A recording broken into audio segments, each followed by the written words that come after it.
Hey, it's Floss the Fangirl. Welcome to Why Haven't You Read This Wednesday? It's my little creation I like to call Why Haven't You Read This Wednesday because it kind of has a little alliteration in it. Sure, whatever. This will be a series full of new, old books that... Why haven't you read them? Why? Because I think, yes, some of them, are majorly popular in BookTube but haven't quite transcended. Some of them are classics that probably should be read more. Some of them are never heard of books that I think you should be reading. Anyway, I'm probably going to be lots of BookTube books, but I think a wider population should know about them, and I want to be part of that championing. This first one is one of those books that I know BookTube and the book community love, but it's one of those books that still hasn't quite jumped into the genuineness of it. So I kind of want to put this call out to everybody to keep talking about this book to your friends. Keep talking about this book to people who aren't big readers and like say, oh, I want to read something. It's got a bit of a funny title, so maybe that's putting people off, I don't know. But it's one of those books that, oh my God, it should be selling like hotcakes because it's just timely and funny and lovely. And I'm going to stop talking about it and introduce you to it, because the book that I'm talking about is the wonderful Simon vs. the Homo Sapiens Agenda by Becky Albertalli. This book, amazing. That's my favourite word apparently in reviews. To give you a bit of a backstory, it's about Simon Spear, and he's in high school and he is an alright guy. He's out, but not out to his family and friends. He knows himself he's gay and he has no real problems with that. It's something he's accepted. He didn't even accept it, he just was, and that's fine. But his family and his friends don't know. He is, though, involved in a lovely, charming, beautiful, amazing conversation on email with an unnamed person who goes by the pseudonym of Blue. Blue and Simon met in a chat room and they talk on emails in very funny, bantery, sweet, charming, romantic, oh my God, I ship them so hard, conversations throughout the book, and basically you can see why they're in love. What happens though is very early on in the book, Simon leaves his computer in the library logged on, and a boy at school called Martin, who is a bit of a nerd, he's a super, not even a nerd, he's just unpopular. He's the kid that nobody likes and he tries way too hard and he's just trying to force his way in there.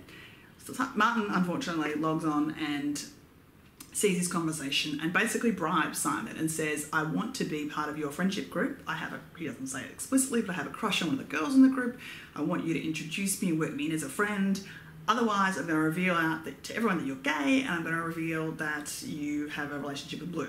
Now, Simon isn't so concerned with himself, he's more concerned with Blue, because Blue hasn't come out yet at all. He's a little bit nervous about it, and they have not really talked about them meeting up in person. They don't know each other. Simon doesn't know who he is in terms of who he is actually. He knows he goes to a school, he doesn't know who he is. So from there starts sort of a journey through Simon's year. He's also in a lovely theatre group at school where he's got great friendships. He kind of thinks he knows who it is, and anyway, hijinks ensue. This book is so fantastically, wonderfully, charmingly funny and realistic and gorgeous, and Simon's family are full of beautiful people, his sisters, his parents. They have these amazing little traditions and rituals they partake in, like they guess they have a Facebook game where they have to kind of go through their Facebooks and try and find someone who has said something about their baby first, or something about, like a Trump rally or something like that. Like, it's just this hilariously funny game that families have where you have these little in-jokes that you guys would participate in and find funny and hilarious, but everyone else is like, oh, no, I don't understand that. His friendships with his two friends are fantastic, with two immediate friends who he hangs out with all the time, and he has a new girl that's sort of been there for about a year or so. But mostly at the heart of it, the reason I love this book so much is the relationship between Blue and Simon, that at times is brave and bold and at times is a bit fearful and scared, in the way that any relationship is. Not a homosexual relationship, but any relationship is. It goes for like some moments it's beautiful and things are flying along, and the next moment a partner can be, for very many reasons afraid of something, or it can be less brave than the other person wants them to be. And this book touches on that so beautifully. Simon has moments where he realises that while he's comfortable with his sexuality, society may not be, and that frustrates him. It isn't a source of fear, it's a source of frustration, and it's something that as a reader I absolutely understand in terms of I'm straight, but I sense I have that same frustration for people who have a choice, who have chosen differently, or who are different. They're not different, like that's the thing, there's this beautiful quote about why is the default straight and white, and it's so true, and unfortunately I am a default.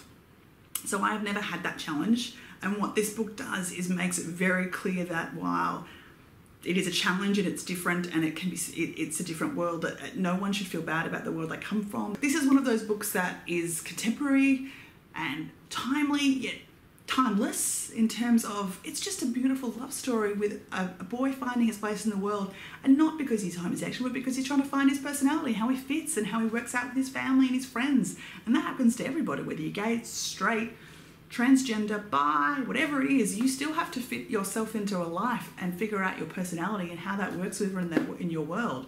So this book does that. And even as someone, I'm 35, what? This book still made me question things and how I relate to people and how brave I can be and not be. And I think that's so good for books like these, to do that in a way that isn't a lecture. It's done in a way that's funny and charming and relatable and just made you feel, and I just felt great at the end. You just wanted the future for these guys, for everyone in the book to be happy, and it won't be, but it wasn't, you know. It just, yeah, this book is one of my all-time must-reads. If you are having a bad time, if you're having a bad month, bad week, bad day, bad hour, this is one of those books that you can just kind of dip into and love and just feel good, and you just finish up going, yay, flappy hands of happiness. This is great. Yay for people. Yay for humanity. And that's kind of what this is. This is that book. So please, please, please, please, please read Simon versus the Homo Sapien Agenda. I know it's got a slightly weird title, but it's not just title ignore. Just read this great book and recommend it to your friends, and tell me, please, if you've read it. Please tell me in the comments below, did you love it as much as I did? If you haven't read it, maybe you tell me what's holding you back. Is there something that's holding you back? Is there too much hype? Are you nervous about that? Anyway, I hope you read this. I hope you recommend it to all your friends, your family, and I'll see you in the next episode of Why Haven't You Read This Wednesday?